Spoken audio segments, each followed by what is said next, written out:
Alright, hey guys, welcome to another Exile tutorial. Today we're going to look at the mission PBO config file. Here we go. Right, we're going to head into where our server is. So mine is this one. We're going to click in, we're going to go to Steam Apps, Common, I'm a free server. And we're going to head down to MP3 missions. We are going to open this file, so Altis, so we're going to right click, PBO Manager, extract to Exile, and it's going to create our folder at the top again. We're going to double click into that and we're going to open up config.cpp in Notepad++. Right, we're going to head down to line, if you've not added anything in here already, then it's going to be line 3376. So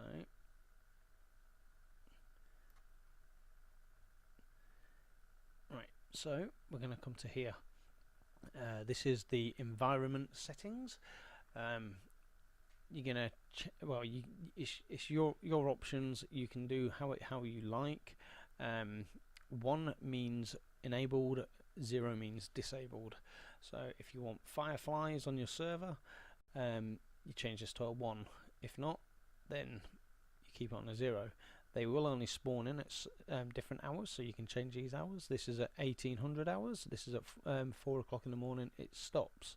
Obviously, it'll be in-game time, not real life. You can have anomalies, which is little. Well, I'll say little. It's like it's kind of like alien portal things, kind of floating around places on the night time. I normally keep that one off. I normally put fireflies on, which is like a little 3 little like glowing green glowing dots. Just kind of adds to the effect. You can have breathing on and off, which is kind of like a puff of smoke coming out your character's mouth every couple of seconds. I normally turn this to 1. Snow, you can't enable this unless you have a mod, so just keep that off for now. Radiation 1 excuse me. Radiation 1 enabled, which you want on. Temperatures, blah blah blah blah. Keep that on. Right, we're going to next move on to down here. All this is your self preference as well. It doesn't have to be what I put in. You can change it if you want to. Right. The next thing we're going to do is CFG Exile loot settings. So this is the loot that spawns around your world. Like in houses, on bridges, in derelict sites, in wherever it is. This is all over the world. So this is the lifespan of it. So 8 minutes. It will be wherever it spawns in, and then it will despawn. The spawn intervals is search for yeah. So I normally don't change these two. The maximum position coverage is set to 30%. I normally change this to 70 or 80. I'll go for 80 on this. It puts a lot more loot into your map, and obviously, but bearing in mind, the more loot you have on there, the less FPS you're going to have, because it's spawning in more stuff. And yeah, right, so the next thing I normally change is maximum number of loot spots per building. So there's 3. I normally change this to 6. The next one down, we have maximum number of items per loot spot. So in all of these, well, in every building, there will be 6 positions with 2 things on that position. So I normally leave this as it is, because there's enough spawning in different locations. So you got 12 things in one house, which is pretty OP, but on an 80% coverage as well. So that's pretty OP. Yeah. Spawn radius, don't need to change that. Minimum distance to trade zones, you can change this if you want. If This is yeah. So this is the loot that spawns in around your trade zone. So I'd probably leave that at 500 because that's 500 meters. So that's quite far, really. Minimum distance territories. Again, I would probably leave this at 150 because if you're on a PvP, if you've made yourself a PvP server, you're probably not going to want to go too far out of your base before getting shot with all your loot. So probably leave that as it is. Buying amount, no, you don't need to change that unless you want people to pay 1,000 to get to go onto the roulette table. That's entirely up to you. Grinding and stuff. No, you don't need to change them. Don't need to change any of these yet. We'll come back to those in a later video. Right, the next thing we're going to change is, let's have a look at this storage pop tabs. Right, so this is the Exile Safe.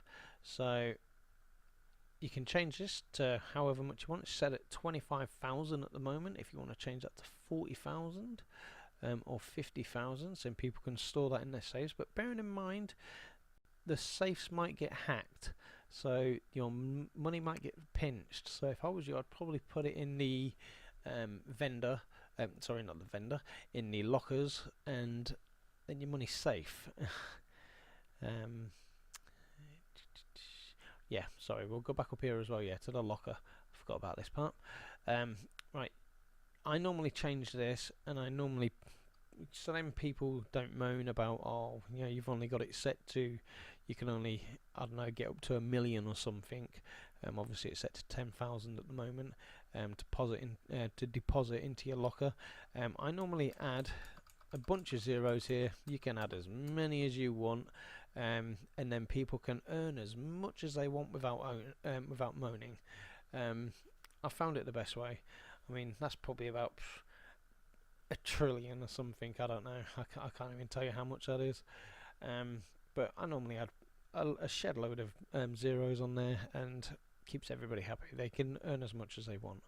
Right, moving on from that, we're gonna come down here.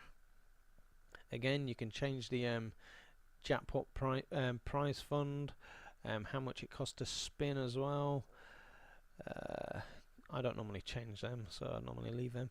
Right, this is the territories.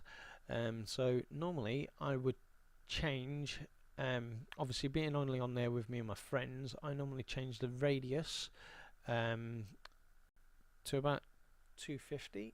If I'm on Altus, then I'll probably change this to about 250, 300. I mean, we'll change this to 250, and number of items that you can put down as well is set to 300. So I mean, that's a reasonable amount. If you want to up this because you want to add more tables or whatever it is that you're making, then you know, put down more. Obviously, add take it up to 600 or something. You know, it's entirely up to you. This is the price as well of how much things cost. So this is 50,000 for a level 10 flag. Again, you can change the price of these. You can even add new levels in there if you want to. If you wanted a level 11, just copy and paste the line, paste it underneath, and change the price. So make it 100,000.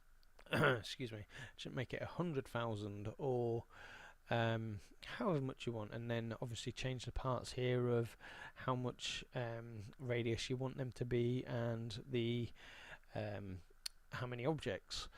Another thing as well, with changing the radius here to 250, you also need to change the maximum radius here.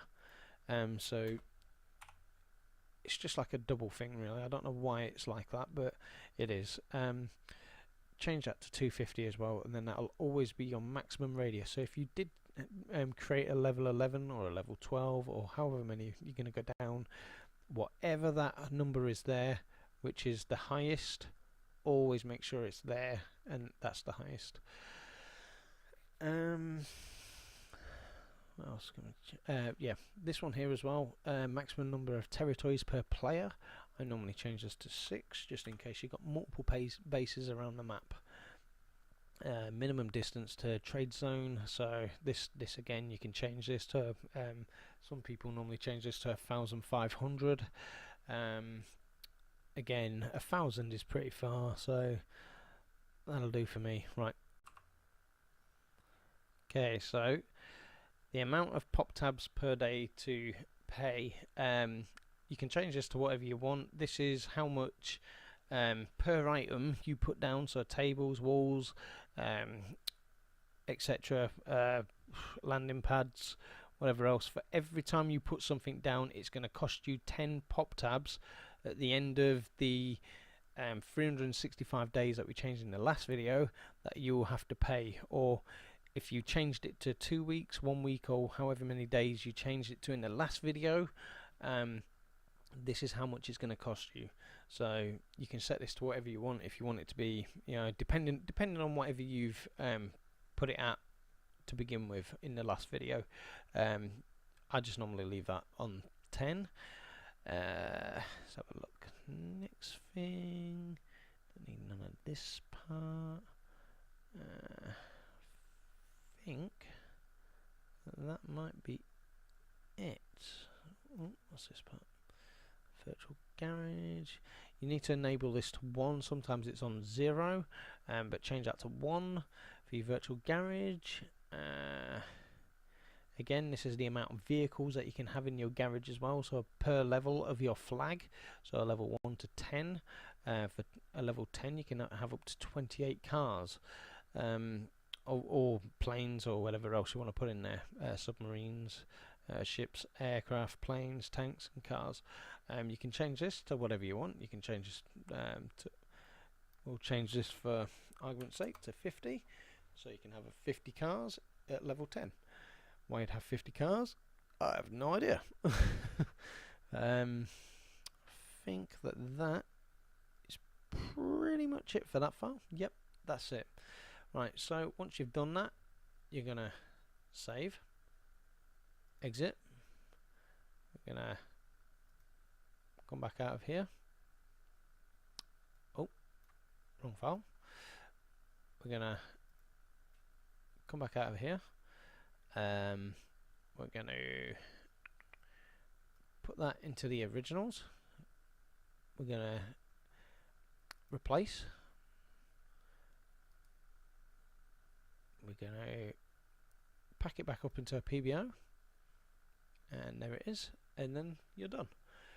Obviously, if you load your server up and this doesn't work, I would delete this file, go back into your originals, and copy and paste it back into here, and then start again, maybe doing it one by one until you come to the conclusion of whichever one you messed up on in the first place. It's probably 9 times out of 10 you've forgotten to put a dash or whatever else on